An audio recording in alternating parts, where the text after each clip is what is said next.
If we could only keep one Wes Craven franchise, which would it be? The answer isn't as obvious as it may seem. Find out which one it is right after this.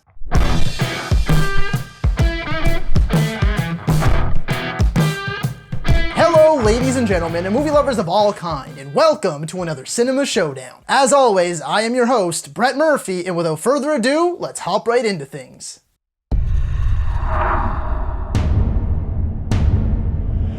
Self-aware meta-humor, or if you die in your dreams, you die in real life. Which of these is the more creative spin on the genre? If you've somehow been living under a rock, you might not know that in the world of A Nightmare on Elm Street, if Freddy gets you in your dreams, he gets you in real life. We all need to sleep from time to time, it's a part of everyday life. But what if it was taken away from us? What if every time you close your eyes, you are being hunted by this man, and if he gets you, there's no waking up? Pretty damn horrifying, right? And a lot more creative than anything in its genre at the time. This movie decided to get you when you were at your most vulnerable. When it comes to Halloween or Friday the 13th, you could run. You could hide. But when your eyes shut in this movie, you're in Freddy's world. For Scream, however, the writers took a different approach. They made this movie real. They make the characters so likable and so relatable that this movie felt like it could happen to you. This movie is set in a world where all of these other slasher flicks already exist. Friday the 13th, Halloween, and yes, even A Nightmare on Elm Street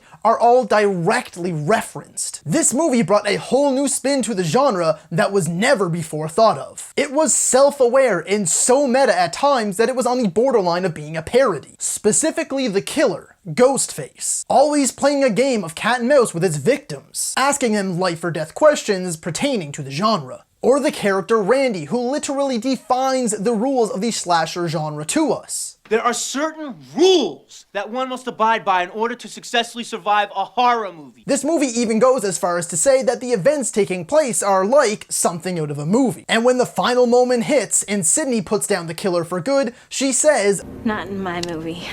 Both of these movies are equally creative when it comes to altering their genre. Scream started a whole new wave of horror films, which I will touch on later, while Nightmare decided to attack us at our most personal and private of times. Although Scream's meta and self-aware style make it a real treat, it's the fact that Nightmare affects you so much that you are quite literally afraid to go to sleep after watching the movie, and I love my sleep. Round 1 goes to A Nightmare on Elm Street.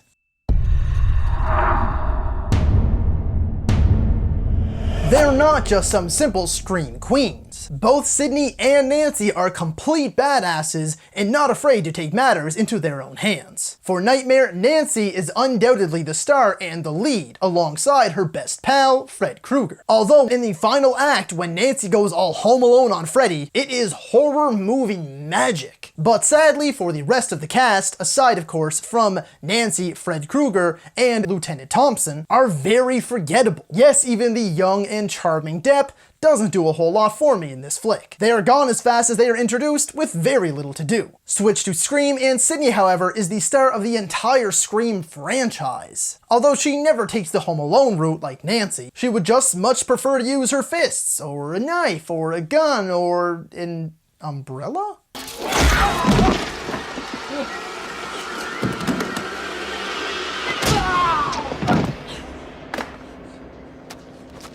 Her and her ragtag team are unforgettable in their own way. They all have moments that make them stand out. And this cast is one of the best in the entire horror genre, and for that reason, round 2 is going to go to Scream.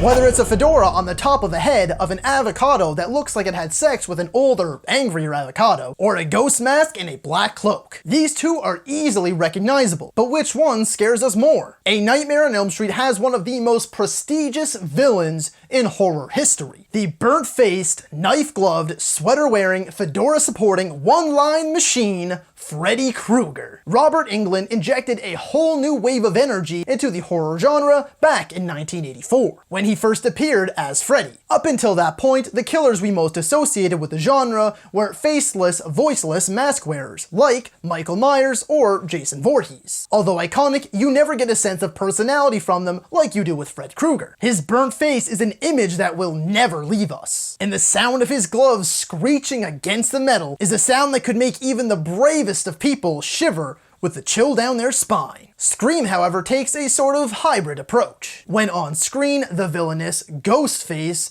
remains strong and silent. But when that phone rings, our characters are treated to a smooth and silky voice with a hint of rage. Although the character primarily wields a basic knife, that doesn't take away from this movie's genius choice of using a Halloween costume that could be found in just about any costume store on the market, and making it truly horrifying. Although a phone call from Ghostface would shake anybody to their very core, Freddy Krueger's face belongs on the Mount Rushmore of horror movie characters. And for that reason, round 3 is going to go to A Nightmare on Elm Street.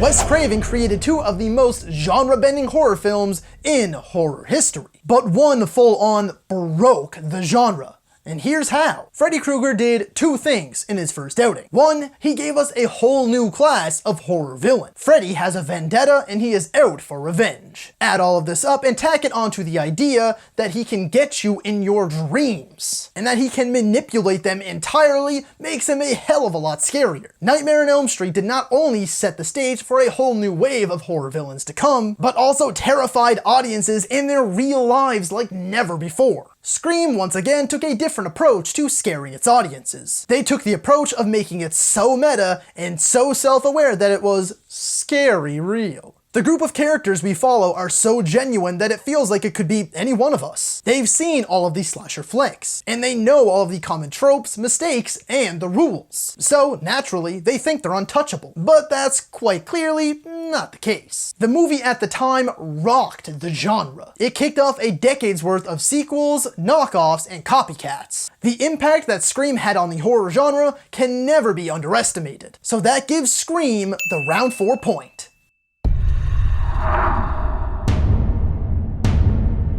Though it may seem like a no-brainer for the Dream Demon, you may be surprised on what you're about to hear. The first Nightmare on Elm Street only has 4 kills in it. When it comes to the slasher genre, that's incredibly low. But even with such a low count, there are still some immensely memorable kills. With some tremendous practical effects and some even better creativity, these iconic deaths are gruesomely brutal and beautiful to watch for slasher fans everywhere. Ghostface, however, manages to rack up a few more kills in his first outing, bringing 7 to the table. Although he may lack the creativity of Freddy Krueger, he still manages to bring some memorable kills. While Ghostface manages some very brutal and almost comedic kills, Freddy's full control of the dream world gives him endless options. And although he doesn't get many victims in his first outing, he puts his nightmarish powers to good use. Therefore, the 5th and final round and the crown is going to go to A Nightmare on Elm Street. So that's gonna do it for this week, folks. If you enjoyed this battle and want to see more in the future, be sure to drop a like.